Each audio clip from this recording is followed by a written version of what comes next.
നടൻ സൂര്യ അദ്ദേഹത്തിൻ്റെ 35-ാം വയസ്സിൽ തുടക്കമിട്ട സന്നദ്ധ പ്രസ്ഥാനമാണ് അഗരം ഫൗണ്ടേഷൻ. അഗരം 15 വർഷം പിന്നിടുമ്പോൾ ഇതുവരെ അത് കൈത്താങ്ങേതിയത് 7000-ഓളം വിദ്യാർത്ഥികൾക്കാണ്. ഒരുപാട് പേരുടെ സ്വപ്നങ്ങൾക്കും പ്രതീക്ഷകൾക്കും അഗരം ചിറക് നൽകി. പണമില്ലാത്തതിനാൽ മെഡിക്കൽ പഠനം സ്വപ്നം മാത്രമായി അവശേഷിക്കുമെന്ന് കരുതിയ 51 പേർ ഇന്ന് ഡോക്ടർമാരാണ്. 1800-ലേറെ പേർ എഞ്ചിനീയർമാരാണ്. അഗരത്തിലൂടെ പഠനം പൂർത്തിയാക്കി ജോലി നേടിയ 60% പേരും പെൺകുട്ടികളാണ് എന്നതാണ് മറ്റൊരു ശ്രദ്ധേയമായ കാര്യം. ഇതിവിടെ അടയാളപ്പെടുത്തി തന്നെ പോകണമെന്ന് RDXന് തോന്നി. ആദ്യം കാണാം RDX റാപ്പ്.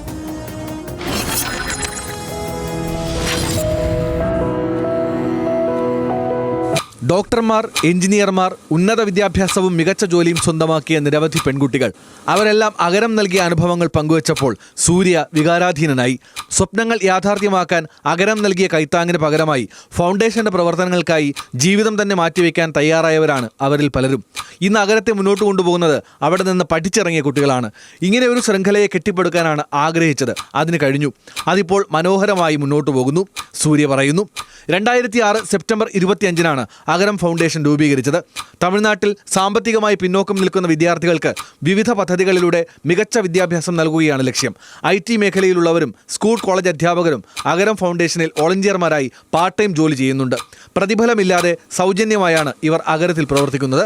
കമൽഹാസൻ, സംവിധായകൻ വെട്രിമാരൻ, നിർമ്മാതാവ് കലൈപുലി എസ് താണു എന്നിവർ അഗരത്തിന്റെ വാർഷികാഘോഷ പരിപാടിയിലെ അതിഥികളായിരുന്നു. RDX wrap, news Malayalam.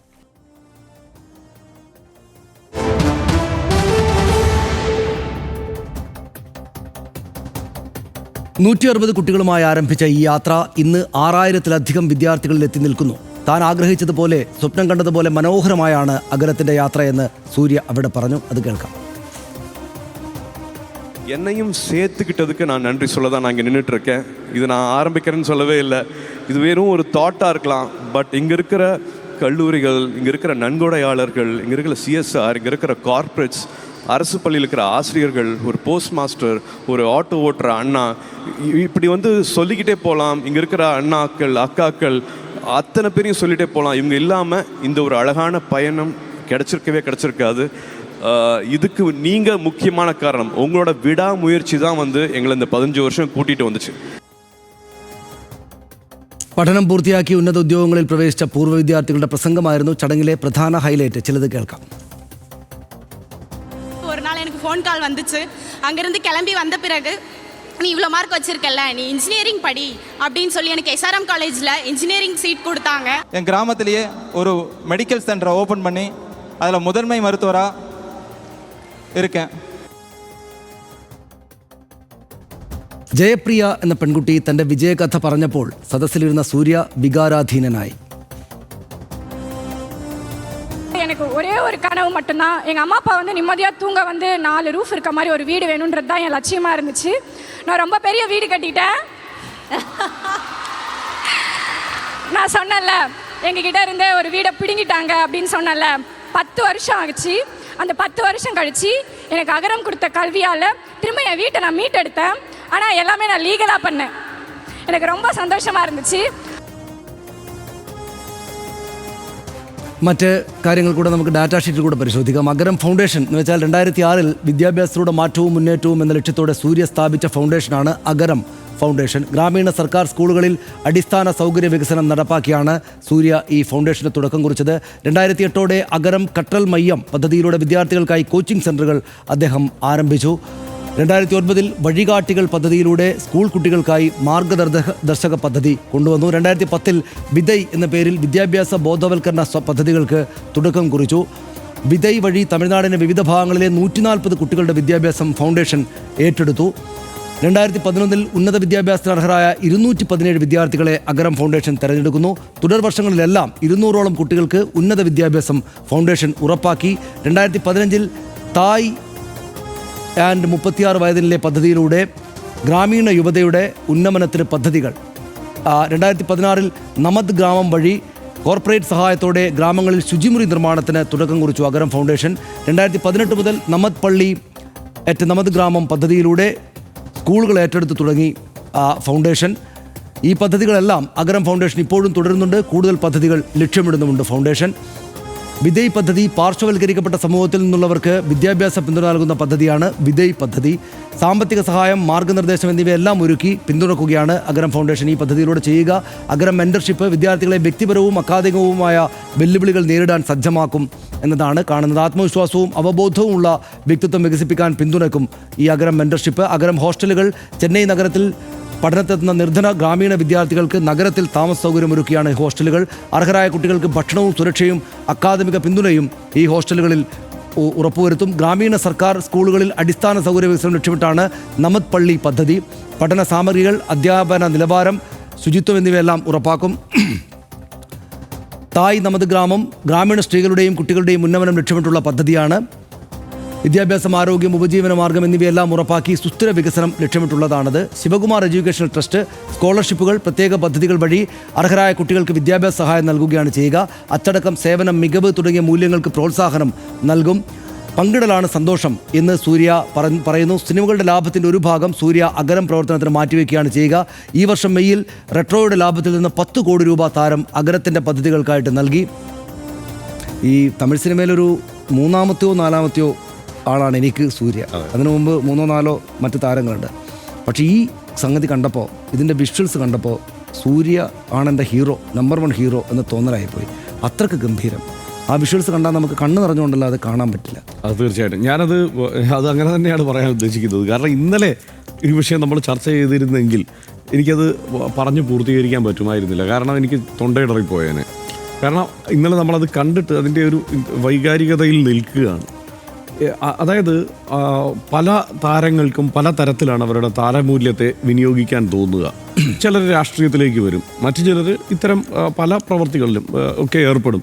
അതല്ലെങ്കിൽ പൂർണ്ണമായും ഒരു ബിസിനസ് എന്ന നിലയ്ക്ക് മാത്രം അവരുടെ അഭിനയ ജീവിതത്തെ കാണും. പ്രത്യേകിച്ച് കച്ചവട സിനിമയിലൊക്കെ അഭിനയിക്കുന്നവരാകുമ്പോൾ അത് ആ നിലയ്ക്ക് തന്നെയായിരിക്കും. അടുത്ത സിനിമയിൽ നിന്ന് എന്ത് അച്ചീവ് ചെയ്യാം, എങ്ങനെയാണ് അതിനെ വലിയൊരു ബിസിനസ്സാക്കി മാറ്റാൻ പറ്റുക, ആ നിലയ്ക്ക് നോക്കുന്നതിന് തെറ്റൊന്നുമില്ല. കാരണം അങ്ങനെ നോക്കുമ്പോൾ കുറേ അതൊരു ഇൻഡസ്ട്രി തന്നെയാണ്. ആ ഇൻഡസ്ട്രിയെ ഡ്രൈവ് ചെയ്തുകൊണ്ട് പോകുന്ന വലിയ താരങ്ങളാണ് അവർ. അപ്പോൾ ആ നിലയ്ക്ക് അതും കൊള്ളാം ആ പരിപാടി. പക്ഷേ അതിനേക്കാളൊക്കെ മുകളിൽ ഞാൻ എങ്ങനെ ഒരു മനുഷ്യനായി ജീവിച്ചു തീർക്കുന്നു അതിലാണ് ഈ സൂര്യയുടെയൊക്കെ ഇടപെടൽ ഏറ്റവും പ്രാധാന്യമുള്ളതാവുന്നത്, ഏറ്റവും വ്യത്യസ്തമാവുന്നത്, ഏറ്റവും ആർദ്രമാവുന്നത്. അതിൽ സൂര്യ മാത്രമല്ല കേട്ടോ. എനിക്കതിനെ ഒരു പാക്കേജായി തന്നെയാണ് നമുക്ക് തോന്നുന്നത്. അതായത് ശിവകുമാറും ഭാര്യയും, അപ്പം ഈ സൂര്യയും കാർത്തിയും ജ്യോതികയും എല്ലാം അടങ്ങുന്ന, അല്ലെങ്കിൽ അവരെല്ലാം അടങ്ങുന്ന ആ ഒരു ടീം എന്നതിൻ്റെ ആ ഒരു ചിന്തയുടെ ബാക്കി കൂടിയായിരിക്കും ഇത് എന്നാണ് ഞാൻ കരുതുന്നത്. ശിവകുമാറും അങ്ങനെ ഒരാളാണ്. അപ്പോൾ അതിൽ ഈ 35-ാമത്തെ വയസ്സിൽ ഇങ്ങനെ ഒരു ചിന്ത വരുന്നു. നമുക്കിവിടെ ഒത്തിരി താരങ്ങളുണ്ട്, പല പ്രായത്തിലൂടെ കടന്നു പോകുന്നവരുണ്ട്. അവരുടെ പാഷൻ പലർക്കും പലതാണ് പാഷൻ. ചിലർക്ക് വാഹനങ്ങളോട്, ചിലർക്ക് മോട്ടോർ സൈക്കിളുകളോട്, അങ്ങനെ കാറുകളോട്, ചിലർക്ക് അങ്ങനെയൊക്കെയുള്ള പാഷനുള്ള ആളുകളെ നമ്മൾ കാണുന്നുണ്ട്. ഇൻഡസ്ട്രിയിൽ വലിയ ഹിറ്റുകൾ ഉണ്ടാക്കുന്ന ആളുകളെ കാണുന്നുണ്ട്. പക്ഷേ അങ്ങനെയല്ല സൂര്യ ഇടപെട്ടത്. സൂര്യയ്ക്ക് വലിയ ഹിറ്റുകൾ അവകാശപ്പെടാൻ സത്യത്തിലില്ല.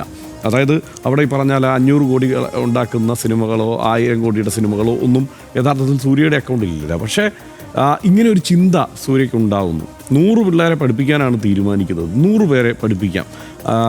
അതിനുള്ള സഹായം ചെയ്തു കൊടുക്കാൻ പലരുടെയും സഹായം ഏകോപിപ്പിച്ചുകൊണ്ട് അവരെ പഠിപ്പിക്കാനുള്ള ഒരു പദ്ധതി. അതിൽ എൻ്റെ താരമൂല്യം കൂടി വിനിയോഗിക്കാം എന്ന് ആലോചിക്കുമ്പോൾ ആദ്യ തവണ തന്നെ 160 പേരാണ് വരുന്നത്. അപ്പോൾ ഞെട്ടി. കാരണം 60 പേര് അധികം വന്നിരിക്കുകയാണ് ആലോചിച്ചതിനേക്കാൾ. അതിനു വേണ്ടി അധ്വാനിച്ചു. അപ്പോൾ ഈ അധ്വാനമൊക്കെ സൂര്യ തന്നെ വിശദീകരിക്കുന്നുണ്ട്. ഈ അധ്വാനമെല്ലാം ആദ്യ ഘട്ടത്തിൽ വേണ്ടി വന്നുള്ളൂ. കാരണം അത് കഴിഞ്ഞപ്പോൾ ഈ പഠിച്ചിറങ്ങുന്ന പിള്ളേരില്ലേ, ഇവരവിടെ 1800 എഞ്ചിനീയർമാർ പണിയെടുക്കുന്നുണ്ട്, 10-60 ഡോക്ടർമാരായി പണിയെടുക്കുന്നുണ്ട്. മറ്റു ബിസിനസ്സിൽ ഇപ്പോൾ ഒരു ചെറുപ്പക്കാരൻ പറയുന്നത് അയാൾ ഒരു കമ്പനി സ്റ്റാർട്ടപ്പ് തന്നെ തുടങ്ങി. ഏതാണ്ട് 10-30 കോടി രൂപയുടെ ടേൺ ഓവറുള്ള സ്ഥാപനം അയാൾ ഓൺ ചെയ്യുന്നുണ്ട്. അപ്പോൾ അങ്ങനെ ഇവരെല്ലാം വ്യത്യസ്ത തലത്തിൽ വിവിധ മേഖലകളിൽ, അതിപ്പോൾ ഏറ്റവും നന്നായി പഠിക്കുന്നവരെ മാത്രം പഠിപ്പിക്കുക എന്നുള്ള തീരുമാനം കൂടിയല്ല. അതിലാണ് ഈ പദ്ധതിയുടെ ഒരു സൗന്ദര്യം നിൽക്കുന്നത്. അതിലൊരു പയ്യൻ വിശദീകരിക്കുന്നുണ്ട്, എനിക്ക് 53% മാർക്കേ ഉണ്ടായിരുന്നുള്ളൂ. അപ്പോൾ ഇത് വെച്ച് എനിക്ക് വേറെ നല്ല വിദ്യാലയങ്ങളിലൊന്നും അഡ്മിഷൻ കിട്ടാൻ തന്നെ സാധ്യതയില്ല. പക്ഷേ ഞാൻ അഗരത്തോട് ചോദിച്ചു, ദാരിദ്ര്യാവസ്ഥയിലുള്ള ആളാണ്. ചോദിച്ചു കഴിഞ്ഞപ്പോൾ അവൻ്റെ വിദ്യാഭ്യാസ യോഗ്യതയ്ക്ക് അനുസരിച്ച് അവന് ചേരാൻ പറ്റുന്ന ഒരു ഡിപ്ലോമ കോഴ്സിനായിരിക്കും. അതിന് കൊണ്ട് ചേർത്തു. അവിടെ നല്ല മാർക്ക് കിട്ടിയപ്പം എഞ്ചിനീയറിങ്ങിന് കൊണ്ട് ചേർത്തു. അപ്പോൾ അതായത് ഇത് എവിടെയെങ്കിലും ഒരു സഹായം ചെയ്തതാ, എന്താ ഈ പൈസ പിടിച്ചോ, നീ അവിടെ പോയി ചേർന്നോ എന്നല്ല. ഈ അഗരം ഏറ്റെടുക്കുന്ന ഒരു വിദ്യാർത്ഥിയെ നിരന്തരം നിരീക്ഷിച്ചുകൊണ്ടിരിക്കുന്നു. അവന് വേണ്ട സൗകര്യങ്ങളും സഹായങ്ങളും തുടർച്ചയായി ചെയ്തു കൊടുക്കുന്നു, ഉപദേശങ്ങൾ കൊടുക്കുന്നു. ഏറ്റവും പ്രധാനപ്പെട്ടത് ഒരാളെ സംബന്ധിച്ച് പ്രത്യേകിച്ച് ഒരു സാമ്പത്തികമായി അല്ലെങ്കിൽ ഏതെങ്കിലും തരത്തിൽ ഉപദേശിക്കാനൊക്കെ വിദ്യാഭ്യാസമുള്ള ആളുകൾ അധികം കുടുംബത്തിലില്ലാത്ത ആളുകളൊക്കെ അവരൊക്കെ നേരിടുന്ന ഏറ്റവും വലിയ പ്രതിസന്ധി എന്ന് പറയുന്നത് ഇനി ഞാൻ എന്ത് ചെയ്യണം എന്നുള്ള കാര്യത്തിൽ ഒരു ഉപദേശം കിട്ടുക എന്നുള്ളതാണ്. ഗ്രാമത്തിലെ മുതൽ പട്ടധാരിയാണ് ഞാൻ പറയുന്നത്. അല്ല, അത് ഒരാൾ മാത്രമല്ല. അതിനകത്തുള്ള ഒരു പ്രത്യേകത, ഈ മുഴുവൻ ആളുകളും അവരുടെ കുടുംബങ്ങളിലെ ആദ്യത്തെ ഗ്രാജുവേറ്റ് ആണ്. അതാണ് അതിൻ്റെ വേറൊരു വലിയ പ്രത്യേകത. അപ്പോൾ അങ്ങനെ തന്നെയാണ് ആളുകളെ കണ്ടെത്തിയിരിക്കുന്നത്. ഒരു കുട്ടി പറയുന്നുണ്ട്, ഞാനൊരു മെസ്സേജ് അയച്ചു, എൻ്റെ കയ്യിലൊരു മൊബൈൽ ഫോൺ, അത് അവരുടെ ഗ്രാമത്തിൽ റേഞ്ചില്ല. അപ്പോൾ ആ മൊബൈൽ ഫോണിൽ ഒരു SMS അയച്ചിട്ട് ഒരു മറുപടി വരും എന്ന് കരുതി കാത്തിരിക്കുകയാണ്. ഒരു ഭാഗത്തെ റേഞ്ചുള്ളൂ. എല്ലാ ദിവസവും അവിടെ പോയിരിക്കും, എപ്പോഴെങ്കിലും ഒരു കോൾ വരുമെന്ന് വിചാരിച്ചു.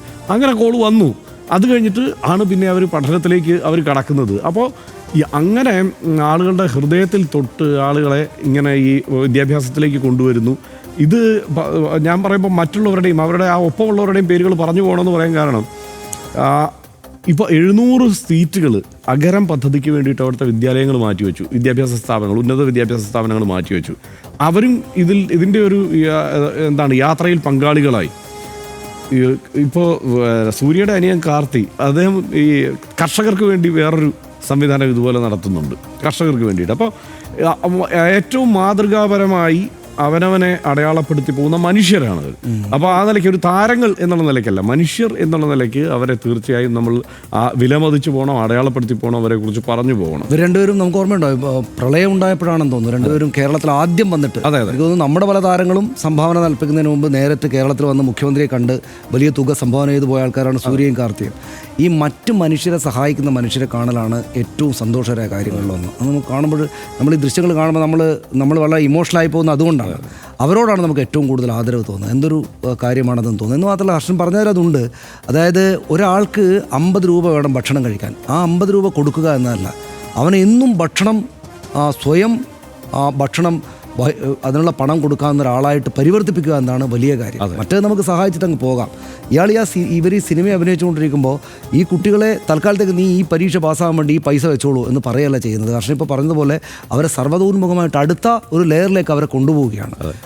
ഒരാൾ വഴി 100 ആളെ സഹായിക്കാനുള്ള ഒരാളായിട്ട് വളർത്തുകയാണ് ചെയ്യുന്നത്.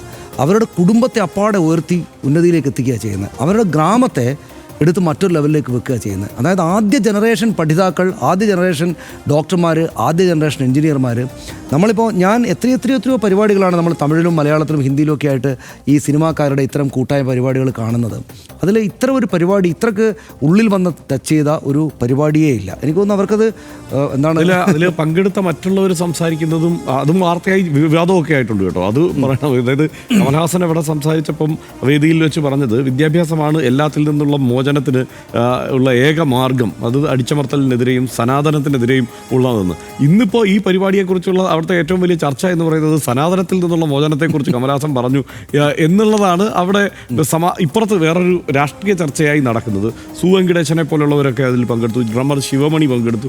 അവരെല്ലാവരും ഇതിൻ്റെ ഭാഗമാകുന്നു എന്നുള്ളതാണ്. അപ്പം നമുക്ക് വെട്രിമാരൻ ഉണ്ട്, അങ്ങനെയൊക്കെ ഉള്ള നമുക്ക് സന്തോഷം തരുന്ന ചിലർ ഇതിൻ്റെ ഭാഗമായി വരുന്നു എന്നുള്ളതും നമുക്ക് കൂടുതൽ സന്തോഷം. വളരെ റെയറെന്ന് വെച്ചാൽ ആളുകൾ സഹായിക്കുന്ന ആളുകളില്ല എന്നല്ല, പക്ഷേ നമ്മൾ ഈ ദൃശ്യങ്ങൾ കാണുമ്പോൾ, ഇപ്പോൾ നമ്മൾ ഈ ഗാസയിൽ ആരും സഹായിക്കാനില്ലാതെ കുട്ടികൾ കഷ്ടപ്പെടുന്നു, നമ്മളങ്ങനെ 100,000 നെഗറ്റീവായിട്ടുള്ള കാര്യങ്ങൾ കാണുമ്പോൾ എന്നിട്ട് അയാൾ അവിടെ ഇരുന്ന് കണ്ണീരൊഴുക്കുകയാണ് ഈ കഥകൾ കേൾക്കുമ്പോൾ. അത് വളരെ വളരെ ടച്ചിങ് ആണ്.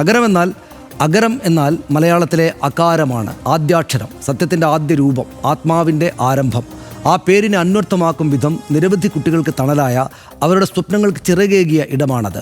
അഗരത്തിൻ്റെ വാർഷിക ചടങ്ങിൽ സംസാരിച്ച ട്രസ്റ്റി അംഗവും സൂര്യയുടെ സഹോദരനുമായ കാർത്തിയുടെ വാക്കുകൾ ഇങ്ങനെയായിരുന്നു: കുട്ടികളുടെ പഠന ചെലവിന് ഇനിയും പണം വേണമല്ലോ എന്ന് അണ്ണൻ പലപ്പോഴും വേവലാതിപ്പെടുന്നത് കണ്ടിട്ടുണ്ട്.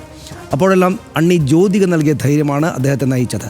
പണം കൊണ്ടാണോ നമ്മളിത് ആരംഭിച്ചത്? അല്ലല്ലോ, സ്നേഹം കൊണ്ടല്ലേ, അപ്പോൾ പണവും വരും. ആ ധൈര്യമാണ് അഗരത്തെ ഇതുവരെയും നയിച്ചത് എന്ന് കാർത്തി പറയുന്നു. അത് കേട്ട് കണ്ണ് നിറഞ്ഞ് സൂര്യ പുഞ്ചിരിക്കുന്നു. ഇതെല്ലാം കണ്ടിരിക്കുമ്പോൾ പരസ്പരം കരുതുന്ന, കൈപിടിക്കുന്ന മനുഷ്യർ എന്നത് എത്ര മനോഹരമായ സങ്കല്പമാണെന്നോർത്ത് നമ്മുടെയും കണ്ണുകൾ നിറയുന്നു. ലോകം സ്നേഹം കൊണ്ട് കൂടുതൽ വലുതാകുന്നു. ഇനിയും ലോകം സ്നേഹത്താൽ വലുതാകട്ടെ. ഇടവേളയിലേക്ക്.